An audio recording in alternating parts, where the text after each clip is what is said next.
Good Wednesday morning. Welcome to Top Gun Options Market Sit Rep. Matt Buckley, call sign Whiz, the primary and weekly options model portfolio manager here at TGO. And kind of a quiet day, folks. The futures are flat to slightly up on news out of Alcoa. Now, Alcoa unofficially kicked off earnings yesterday after the close. They more or less met expectations, so the stock's up about 2% pre-market. Other than that, the market's just moving sideways, kind of waiting for earnings season to kick off in earnest. Nothing really big on the flight schedule today. Some crude oil inventories and a bond auction. Crude oil inventories, we have a couple hedge positions on USO, the United States Oil Fund, in one of our model portfolios that may be impacted by crude oil inventories, but usually a crude oil inventory report doesn't swing the USO around that much. Tomorrow's flight schedule, not much more exciting. Obviously, every Thursday we have weekly unemployment claims. Wholesale inventories, interesting report. Why do traders care? Future business spending. It kind of predicts future business spending because companies are more likely to purchase goods once what? They've depleted their current inventories, right? Got a couple Fed members speaking, a 30-year bond auction, and Friday, again, nothing really to move the market, some trade numbers and import numbers as well. So nothing really huge there. Want to cover a story on Apple that appears in the Wall Street Journal today. Apple working on a less expensive iPhone. Now, couple this with reports that the iPhone 6, they're already starting to make noise around the iPhone 6. And I'm not an Apple user, folks. Full disclosure, BlackBerry guy, old, stodgy. I'm waiting for the BlackBerry 10 actually to come out end of the month. But so got a lot of friends that use Apple, though. I follow all the Apple trading. I know Apple like the back of my hand, folks, even though I'm not an Apple user because I trade the heck out of it. And I got to tell you, Apple fatigue is starting to set in. Even my most ardent Apple friends who you know, the camp out in front of the store folks are starting to get a little pissed.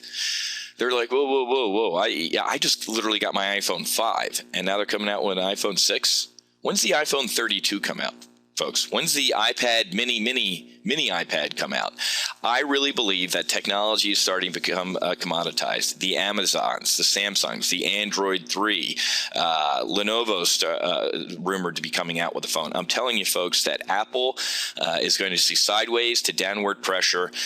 When Apple went north of, let's take a look at a chart of Apple here. 6 months ago at Top Gun Options during one of our live trade briefs, when it breached 700, and people right here, when it breached 700, people were calling, analysts were out there racing to the microphone. Apple 800, Apple 850, Apple 1000, and then one analyst did their nice, cute headline making Apple 1111, right?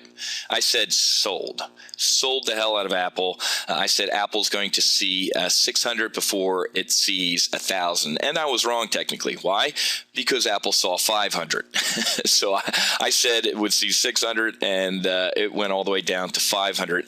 And right here, this was a dead cat bounce, and halfway up this dead cat bounce, we put on a very bearish double vertical spread. That's two bearish trades on top of each other. That was a bear call spread and a bear put spread. And as soon as this thing rolled over again on this dead cat bounce, that trade made 600, 700%. I can't remember, but triple digit returns. Same type of things. Also put a double vertical on right around here as it did another rise up, and it's pulling down here. Folks, we've been trading the heck out of Apple. This is actually our weekly options model portfolio. This model portfolio, it's up, $5,000 year to date, which is what is 7 trading days. 7 trading days, we're up $5,300. Let me show you since we started the weekly options model portfolio on December 3rd, beginning of December. So December 3rd through yesterday's close, the model portfolio is up $16,385. That's an average of $3,200 a week in gains. And my mission objective when I came out with the weekly option service was to shoot for about $1,000 a week in gains in the model portfolio. We've tripled that, $3,200 a week in gains. And as you can see, nice returns in Apple here. Folks, you have got to try out this service. Give it a test flight. Okay, we have 2 positions that are expiring this week. I shoot to have 2 weekly options trades in here, and we do a live trading session every Friday at 1 p.m. and I blast out email and also SMS alerts if I ever make updates to it. But look at this. Apple weekly bear call spread. It's up 73%. It's Wednesday. We've made $878. Still have another $323 to go. SPX Iron Condor up about 59%. Profit of $712, $13 so far this week, with another $488 to go. So another, call it, we're looking at about $2,300 in weekly gains this week if everything keeps going the way it does Wednesday through Friday. And as I said, it's kind of a quiet week, not too much going on as far as Apple or the SPX in general. So we're looking at upping our gains from the beginning to well over $18,000, $19,000 in how many trading days is that? 20 some. We had New Year's day off, half a trading day. We had Christmas Day off. So, call it 20 some trading days, folks. And we're seeing about, $18,000, $19,000 in gains. That's almost just under $1,000 a day in weekly options gains. If you're not going to check out this service and give it a test flight, I don't know what to tell you.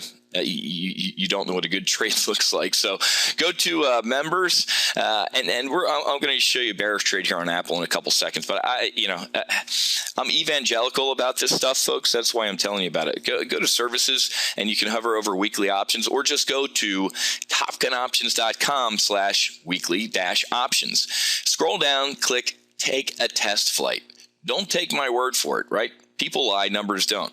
Nearly $20,000 in weekly options gains in a month, 6 weeks.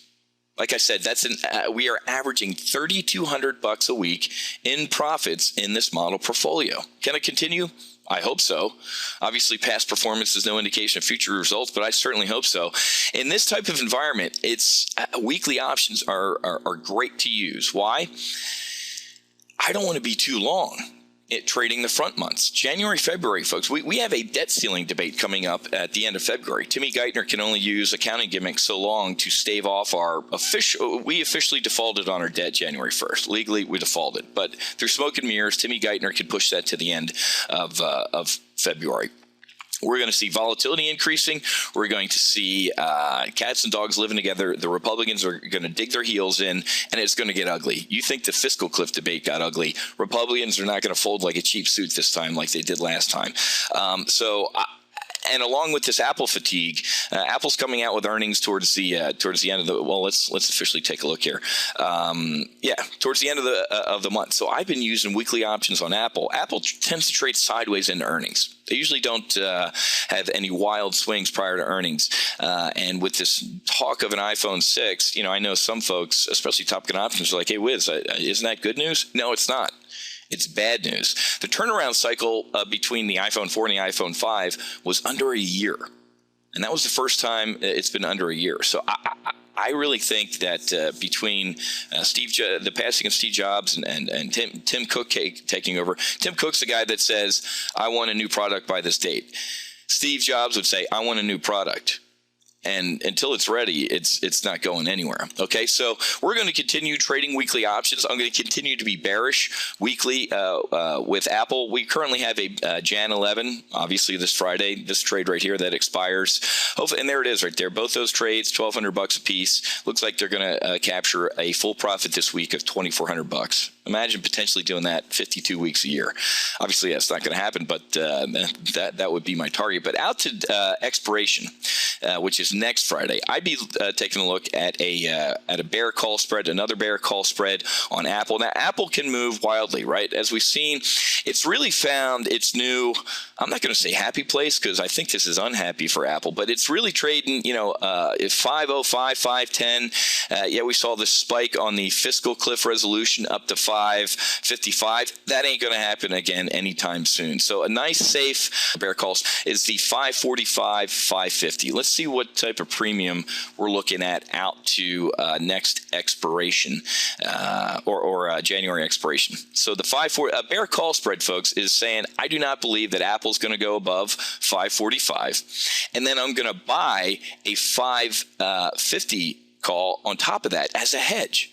So if we do wake up and say, and they say, the iPhone 6, heals all, everything that's sick in your body, and Apple races to 1,000, we're hedged.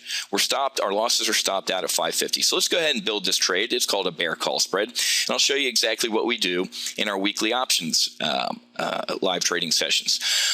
We use TradeMonster. You can go to trademonster.com/TGO for Top Gun options. You can get some great rates, but this is a great platform for beginner to intermediate, even advanced folks. So I click on vertical spread. Like I said, we're going to do a bear call spread. It's also known as a credit spread. Why? Because we're going to take in a credit to do this trade. We're actually going to get paid to be bearish and support our strategic mindset on Apple. And up comes the 545, 550. And I'm going to click sell because I'm selling a bear call spread, right? So I'm selling 10, and we'll take a look at the risk here and see if 10's okay with us. Selling 10 of the Jan expiration next Friday, 545 calls, and as a hedge, like we talked about for protection, I'm going to buy 10 of the 550 calls. And I'm going to go mid-market, folks. Market makers are rich enough. I don't need to donate to their fifth wife fund or fifth house in the Hamptons fund, okay? A bid and an offer. This is how much they're willing to let it go for. This is how much you're willing to pay for it. Never pay retail, folks, right? So I'm going to go mid-market on this, and it looks like it's right around 90 cents. I'm going to click Analyze, a great tool on the TradeMonster platform, and the first place my eyes go is right here. Maximum loss. Do not ever put your eyes right here first. Go right here first. This is what professional traders do. How much can I lose on this trade? I never ask myself how much I can make on this trade. I always start with how much can I potentially lose on this trade. 23% probability using at the money volatility of losing $4,100. And I can tell you that's not going to happen. Well, Whiz, of course that can happen. You said if it races up to 1,000, we're hedged. Well, guess what? I'm going to put in eject criteria. There are certain eject criteria that I teach my Top Gun options traders where we're going to bail out of a trade for minimum loss. Very rarely are we going to wake up and incur a maximum loss because we're always looking for the exit, right? We contingency plan. Look at this, potential for max profit, 72%. This is a very high probability bear call spread on Apple of collecting a full $900. Guess what? At Top Gun Options, in my model portfolios that I manage, I very rarely want to risk anything more than 5% on any one trade in my model portfolio. Why? Because I want to live to fight another day. The model portfolios are a notional $100,000, so I never want to risk, usually don't want to risk more than $5,000 on any one trade. So this is about $1,000 underneath my max risk. So I'm going to go back and I'm actually going to, I could do two things. I could increase the number of contracts I'm going to trade, or I could lower the spread, right? Let's take a look at this one. Let's take a look at selling the 540s again. We haven't seen 540 in a while. Last time we saw 540 was on what? That fiscal cliff resolution. I don't see any fiscal cliff resolutions anytime in the near future here. So if anything, I see bad news out of the market. So look at that. Instead of 90 cents, now we're looking mid-market at about $1.20. But let's click Analyze and see what our potential max loss is here. Look at that. Gone down to $3,800. So now I can do this. Now I can definitely increase my contract size. I'm going to do 15 of these. And 15 of these are probably going to get me right around my $5,000 max loss. Okay, so 15 contracts selling 15 of the Jan expiration 540 calls. As a hedge, I'm going to buy 15 of the Jan 545 calls. Create order. We're going to go mid-market again. and it was right around $1. I'll go $1.17. And I'm going to click Analyze. What's our potential max loss? Boom, right around $5,000, close to $6,000. I'm okay with that as a pilot in command of the model portfolio. I signed for the jet, and it's my airplane. 28% probability for taking that max loss. Again, we're going to manage risk, and hopefully that's not going to happen. But look at this. Our potential for max profit is 67%. Still a very high probability trade. And look at that. Potential profit of nearly $1,800. Okay, look down here. Our potential to break even on this trade or make anything is 69%. And there's our break even, 541.17. That's up there, and that's again up around the fiscal cliff resolution concerns or resolution, and a nice risk to reward. Not huge, but a 1 to 0.31. Again, we don't have to worry about earnings. Earnings are after this, and as I said, part of my strategic mindset is Apple moves sideways into earnings, and expiration is next Friday. I like this trade. Let's review it again one more time. Selling 15 of the Apple Jan expiration. That's next Friday, not the 11th, but the one after that. Let's just pull up a calendar real quick. The 18th, right? Of the 540 calls, buying 15 Apple Jan 13 545 calls as a hedge for a net credit, bringing into my account $1.17, obviously times 15 cents. Okay, I'm going to click create order and going to fire that one down range at mid-market and hopefully get filled at the open. Okay, so that's what we do here at Weekly Options. We do a live trading session every Friday at 1 because most weekly options expire Friday afternoon at the close. And you really have to learn how to trade weekly options, folks. They are afterburner trades. They can move wildly with you, wildly against you, and you have got to know what you're doing. And that's what we do here at Top Gun Options, is train you. You can watch as professional traders manage model portfolios. It's like standing on the floor of the New York Stock Exchange or the CBOE, Chicago Board Options Exchange, and watching professional traders live in action as they manage model portfolios, okay? And now what I'm going to do, I'm going to turn around right now, and I'm going to send this out via SMS, text, and also email to my weekly options traders, and they're going to watch as I manage this in my model portfolio. Again, folks, people lie, numbers don't. There you go. Since we started this service at the beginning of December, we're up $16,385 in profit. If the week goes as planned, we're going to collect another $2,400. That's just about $19,000 in profits since the beginning of December, and that's not even a full 2 months, folks. So what are you waiting for? Like I said, go to topgunoptions.com/weekly-options. Take a test flight. And take a test flight for 2 weeks. Folks, give it a shot. What have you got to lose? Okay, I got to run. Got to get ready for the open. Got to do all my pre-market intelligence briefings, get those out to my Top Gun Options traders, and we're going to get airborne. Okay, I'll be back tomorrow with our sit rep, more earnings on calendar, and we'll press forward and look to potentially make some money as we head towards our next gorge. I'm getting rid of the cliff terminology here. The next fiscal gorge, which is going to be the debt ceiling debate. Okay, happy hunting. Make sure you hedge, and I'll be back with tomorrow's sit rep.